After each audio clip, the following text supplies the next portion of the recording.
everything. But let me ask y'all, have you ever just felt like you've made too big a mistake that God can't use you, or you're just too far gone that you can't return, or that you've just haven't obeyed God? You've turned away, kind of like Jonah, where God told you to do something and you didn't, and now you're living with the consequences of those past mistakes. So we're going to past, but why do you think we haven't overcome racism yet in today's society? Well, we've never understood that commonality. My uncle, Reverend Dr. Martin Luther King Jr., once said we must learn to live together as brothers, right, and sisters, or perish together as fools.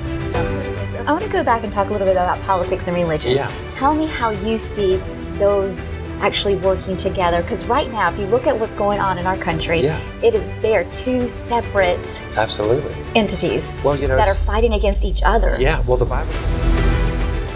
You're living proof that God, there is a hope in God. And you had 14 plus near-death experiences. Let's talk about that. Well, I look at that. Are we a far cry from what God has called us to do, or is social media just really playing it up? Like you have been Canceled. Professional, personally, so let's talk about that. I mean, they haven't succeeded. No, they haven't. Yeah.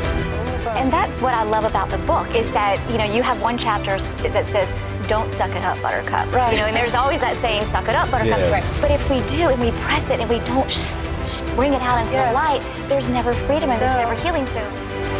So what would you tell someone who's saying, I want to step out in faith, they have a hunger and they have a passion, they're a little bit afraid to step out? Well, I say step out because...